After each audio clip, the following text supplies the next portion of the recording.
আজ এই রাতের বেলা প্রকৃতি বেজায় চটে গিয়েছে মনে হচ্ছে। তখন থেকে মুষলধারে বৃষ্টি পড়ে যাচ্ছে আর বিদ্যুৎ চমকাচ্ছে। বিদ্যুতের এমন ভয়ানক আওয়াজে ক্ষণে ক্ষণে বুকটা ধরফরিয়ে উঠছে। ঘরে শুধু আমি আর আমার বউ মালতী বসে আছি বিছানার উপর।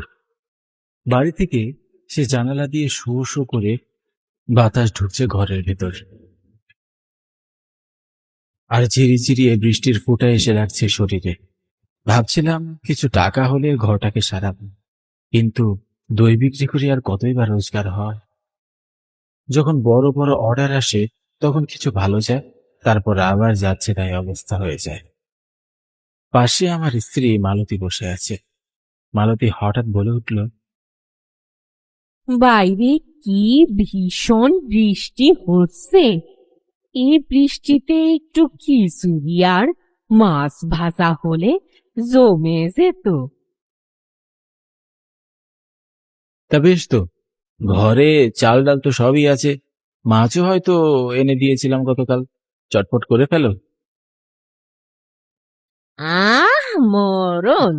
এই বৃষ্টিতে এখন আবার হেসে লেগে যাবে শুনি। বাইরে কি বড় বড় বাস পড়ছে, শুনলেই তো বুকের ভেতরটা কেঁপে ওঠে। তার ভেতর তুমি আমাকে রান্না করতে বলছো বাইরে গিয়ে? বলি, আমার কি প্রাণের ভয় নেই নাকি? তুমি তো বললে খিচুড়ি আর মাছ ভাজা খেতে চাও, এবার খেতে চাইলে তো রান্না করতেই হবে। থাক বাবা, আমার খিচুড়ি আর মাছ ভাজা খেয়ে কাজ নেই। এই এত বৃষ্টিতে ঘরের বাইরে কেউ পা রাখে? মালতীর কথা শুনতে শুনতে হঠাৎ দরজায় আওয়াজ। এত রাতে মুষলধারে বৃষ্টির মাঝে কে আসবে? প্রথমে আওয়াজ শুনে একটু ঘাবড়ে গিয়েছিলাম, কিন্তু এরপর মনে হলো কেউ বিপদে পড়েনি তো। মালতী অবশ্য কয়েকবার দরজা খুলে বারণ করলো, কিন্তু এত রাতে যদি কেউ বিপদে পড়ে তাহলে তাকে তো সাহায্য করা উচিত। এই ভেবে আমি দরজা খুললাম। আশ্চর্যের ব্যাপার হলো কাউকেই দেখতে পেলাম না।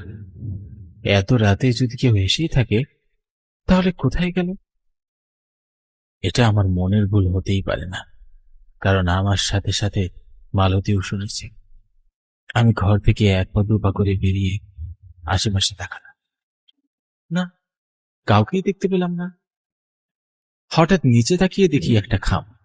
খামটা দেখে ভীষণ অবাক হলাম। এত রাতে চিঠি কে দিল?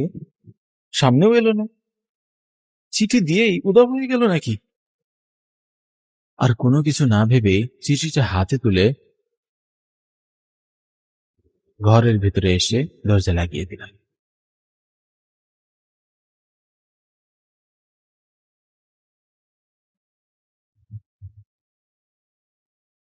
চিঠিটা খুলতেই কেমন একটা বোটকা গন্ধ নাকে ভেসে আসলো। অনেকদিন ধরে চাপা পড়ে থাকা কোনো এক পুরনো চিঠিতে যেমন গন্ধ থাকে, ঠিক তা। চিঠিতে লেখা, আমাকে আপনি চিনবেন না, আমি আগে গ্রামে থাকতাম, কিন্তু তারপরে আমার সম্পূর্ণ পরিবার নিয়ে শহরে চলে এসেছি। 2 দিন পর আমার মেয়ের বিয়ে, তাই অনেক দইয়ের প্রয়োজন। শুনেছি গ্রামে নাকি বর্তমানে আপনি সব থেকে সেরা দইওয়ালা। আমার 20 ভার দই দরকার। আগামীকাল আপনি দই বানিয়ে রাখবেন, আমার লোক এসে নিয়ে যাবে। আর দই যদি খুব ভালো হয় তাহলে আরো বকশিস দেবে। আগামীকালকে দুপুরে আমার লোক যাবে, তার আগে সব প্রস্তুত রাখবেন। চিঠিটা পড়ার পর আমার চোখটা চকচক করে উঠল। আগে পিছু কিছু না চিন্তা করেই দই বানাতে বসে গেলাম।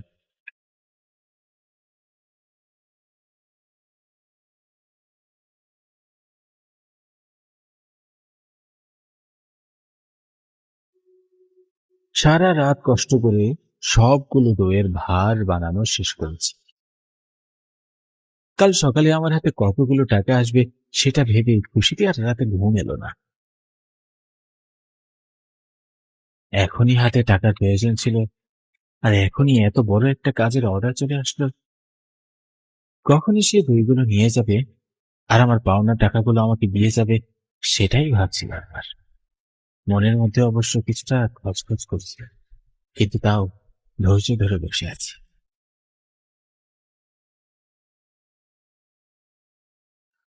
আস্তে আস্তে সকাল গড়িয়ে দুপুর হলো, দুপুর গড়িয়ে বিকেল, আর বিকেল গড়িয়ে রাতও এলো, কিন্তু দই নিতে কেউ এলো না।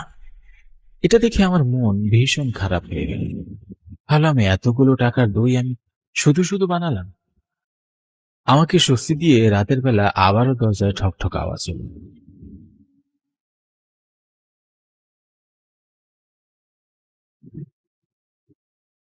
দরজা খোলার পর কাউকে দেখলাম না। দেখলাম আগের বারের মতন এবারও একটা চিঠি পড়ে আছে।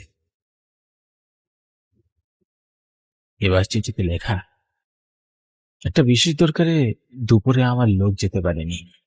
আগামীকাল রাত 12টার পর গ্রামের শেষ মাথায় যে বড় নদীর বট গাছটা আছে, সেখানে আপনি সমস্ত দইগুলো নিয়ে আসবেন, আর আমি সব টাকা সেখানেই পাঠিয়ে দেব। চিঠিটা পড়েই প্রথমেই খটকা লাগলো।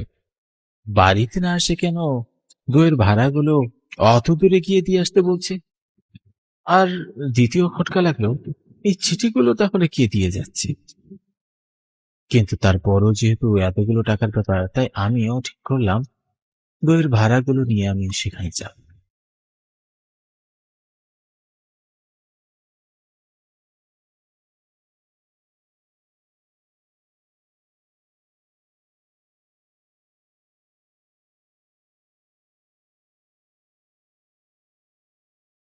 পরদিন রাত 12টার পর যথারীতি আমি আমার ভ্যানে 20 ভরা দই নিয়ে রওনা দিলাম পাশের গ্রামের বড় নদীর কাছে। রাতে টিপটিপ করে বৃষ্টি পড়ছিল। এই বৃষ্টিতে দইগুলো ভেজে আবার নষ্ট না হয়ে যায়, তাই দ্রুত ভ্যান চালাচ্ছে। বিদ্যুৎ চমকাচ্ছে ঘন ঘন। বোধ হয় এই বুঝি জোরে বৃষ্টি নামবে। আমি যত দ্রুত সম্ভব ভ্যান চালাচ্ছিলাম, কিন্তু হঠাৎ কে যেন সামনে এসে পড়ায় ধাপ করে ভ্যানটা থামিয়ে দিল। বুকের ভেতরটা কেমন কেঁপে উঠল।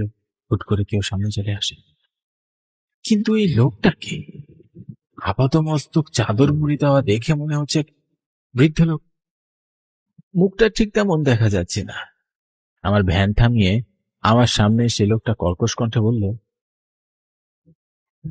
আমায় একটু সামনে পৌঁছতে এগিয়ে দেবে বাবা। কে আপনি? এ সময় কোত্থেকে এলেন? আমি থাকি পাশের গ্রামে। এই গ্রামে এসেছিলাম একটা জরুরি কাজে, কিন্তু ফিরতে বেলা হয়ে গেল। আমি এই গ্রামের শেষ মাথায় বড় নদীর সামনে, ওখানেই নেমে যাব। তাই নাকি? আমিও তো বড় নদীর বট গাছের কাছেই যাচ্ছি। যাক, অবশেষে লোক পাওয়া গেল সাথে। এবার আর ভয় করবে না একা যেতে। বসুন, উঠে বসুন।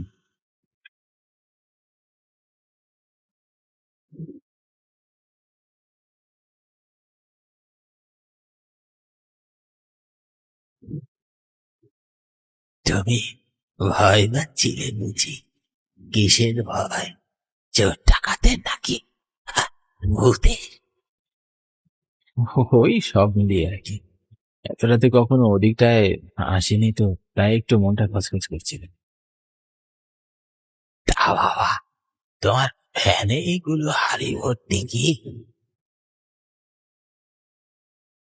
ওগুলো তো দই। আমি এই গায়ে সবচেয়ে বড় দইওয়ালা। আমার থেকে ভালো দই এই পুরো গায়ে কেউ বানাতে পারে না। শহর থেকে এসে লোকজনেরা আমার দই নিয়ে যায়। এখনো তো এইসব দই একজন শহরের লোককে দিতে যাচ্ছি। বাবা, তুমিও দই বানাও নাকি? আমিও মানে? আমার মতন ভালো দইওয়ালা আর একটাও আছে নাকি এই গায়ে? আছে কি? তোমার যে হাজার হাজার গুণ ভালো দই বানায় এমন লোক আছে। কি বলছেন মশাই? আপনি জানেন আমি কত ভালো দই বানাই? বলি, জগাই দইওয়ালার নাম শুনেছ? তার মতন দই আশেপাশে 10 গায়েও কেউ বানাতে পারে না। আর তুমি কালকে ঝগড়া বলছো? তুমি এখানকার সব থেকে ভালো দই বানাও? আসলে কার নাম বললেন আপনি? জগাই দইওয়ালা? তাকে আপনি চিনলেন কি করে? সে কি রে ছোকরা, এই জগাই দইওয়ালাকেই জিজ্ঞাসা করছিস? সে জগাই দইওয়ালাকে চেনে কিনা?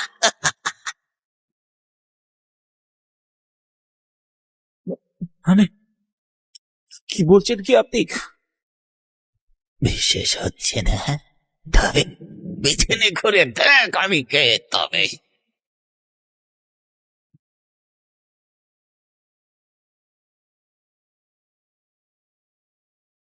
লোকটার কথায় বিশ্বাস করতে পারছিলাম না কিছু। ভয় শীতল স্রোত যেন আমার শির দ্বারা দিয়ে নেমে গেল। কপাল বেয়ে দর দর করে ঘাম পড়ছে। আমি দেখলাম অবিকল জগাই দইওয়ালা যেন বসে আছে আমার ভ্যানে। ততক্ষণে তার মুড়ি দেওয়া চাদরটা খসে পড়েছে। তার কঙ্কাল সার চেহারা, চোখ দুটো যেন রক্তবর্ণ, চোখের মনি যেন খাজা থেকে বের হয়ে আসতে চাইছে। রক্তহীন সাদা ফ্যাকাশে চেহারা, চোখের কোঠর থেকে যেন টিপ টিপ করে রক্ত বেরোচ্ছে তার। আর গলায় ভয়ানক মোটা দড়ির দাগটা স্পষ্ট হয়ে আছে। আমি আর নিজের চোখকে বিশ্বাস করতে পারছি না। মনে হচ্ছে আমি কোনো ভুল দেখছি, কিন্তু ঠিক দেখছি নাকি ভুল দেখছি সেটা বিচার করার সময় এখন আমার কাছে নেই। চোখ বন্ধ করে এক দৌড় দিলাম সেখান থেকে। চারপাশের বাতাস ধীরে ধীরে ঘন হয়ে আসতে শুরু করলো। কখন যে আমি নদীর পাড়ে এসে পড়লাম নিজেই মনে করতে পারছি না। চোখ খুলে চারপাশে দেখলাম কোথাও লোকটা নেই। কিন্তু আমি এত বড় মনের ভুল কিভাবে করতে পারি সেটাই ভাবছি। কি হচ্ছে কি এসব?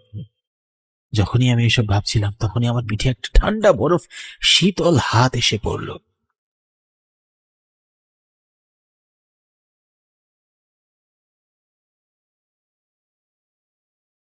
ভয়ে আমার চোখের পাশ দিয়ে এক ফোঁটা ঘাম পড়তে শুরু করলো। ধীরে ধীরে পিছনে তাকাতেই পিছনে কেউ নেই। আমি বোধহয় পাগল হয়ে গেছি। সেটা ভাবতে না ভাবতেই আমাকে একজন ডেকে উঠল বটগাছের উপর থেকে। বটগাছের দিকে তাকাতেই দেখলাম সেখানে জগাই দইওয়ালা তার লাশ ঝুলছে। সে আমার দিকে তাকিয়ে খিলখিল করে হাসছে। কে রে তখন? আমায় দেখে ভয় পেলে নাকি? ভয় পাচ্ছিস কেন? তুই তো আমাকে গাছের ডালে চলতে বাধ্য করেছিলি, তোর মনে নেই? আমি আমি ভুল দেখছি। তুমি কখনো আসতে পারো না। তুমি তুমি জীবিত নেই। তুমি তুমি মারা গেছো। হ্যাঁ, মারা গেছি। তুই মরতে বাধ্য করেছিলি। শুধু আমাকে তো নয়, আমার সাথে সাথে আর দুটো বাচ্চাকেও মেরে ফেলেছিলি। তোর মনে নেই? এই গায়ে জগাই দইওয়ালা ছিল সবচেয়ে শ্রেষ্ঠ দইওয়ালা। আমার দই খাওয়ার জন্য দূর দূরান্ত থেকে মানুষ আসতো, আর তুই ছিলি আমার শিষ্য। নিজের হাতে তোকে দই বানানো শিখিয়েছিলাম আমি, আর তুই আমার জায়গায় আসতে চেয়েছিলি। তাই সবার চোখে আমাকে খারাপ বানানোর জন্য তুই আমার দই একদিন বিষ মিশিয়ে দিয়েছিলি। সেই দই খেয়ে ফুটফুটে দুটো ছোট বাচ্চার প্রাণ চলে গেল নিমিষেই। গ্রামের সকলে আমাকে কত অপমান, কত মারধর করলো। কত করে বোঝানোর চেষ্টা করলাম ওদের আমি তো এই বিষ মেশাইনি, কিন্তু কেউ বিশ্বাসই করলো না আমার কথা। কষ্টে অপমানের শেষে আমি এই বট গাছের তলায় দড়ি দিলাম। তোর কিছু মনেই নেই? তখন আমি ভুল করেছিলাম। আমি এখন আমার ভুল বুঝতে পেরেছি গুরুমশাই। আমি নিজে উপরে ওঠার জন্য অনেক ক্ষতি করেছি। আমাকে ক্ষমা করে দিন গুরুমশাই, এবারের মতন ক্ষমা করে দিন। ক্ষমা? আমি তোকে ক্ষমা করলেও যেই দুটো নিষ্পাপ শিশুর প্রাণ তুই নিয়েছিলি, ওরা তোকে ক্ষমা করবে ভেবেছিস? না, তোর পাপের ক্ষমা হয় না, শাস্তি তো তোকে পেতেই হবে। আর এই কাছেই আমারই মতন তোকেও মরতে হবে। না না, এ হতে পারে না। আমি মরতে চাই না, আমি বাঁচতে চাই। আমি বাঁচতে চাই গুরুমশাই, আমাকে ক্ষমা করে দিন।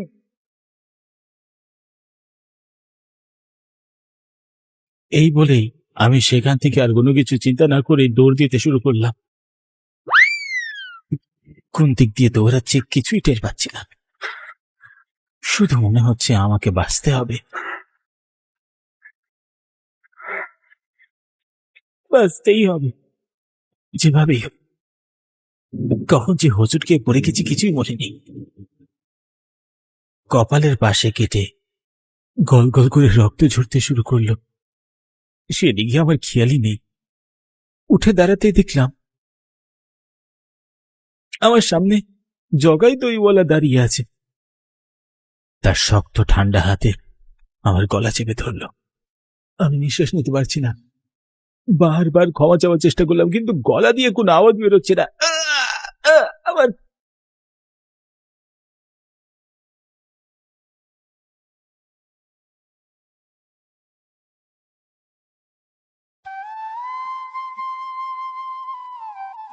না, এ গায়ে সকল দইওয়ালা এখানে এসে দড়ি দেয় কেন বুঝতে পারি না।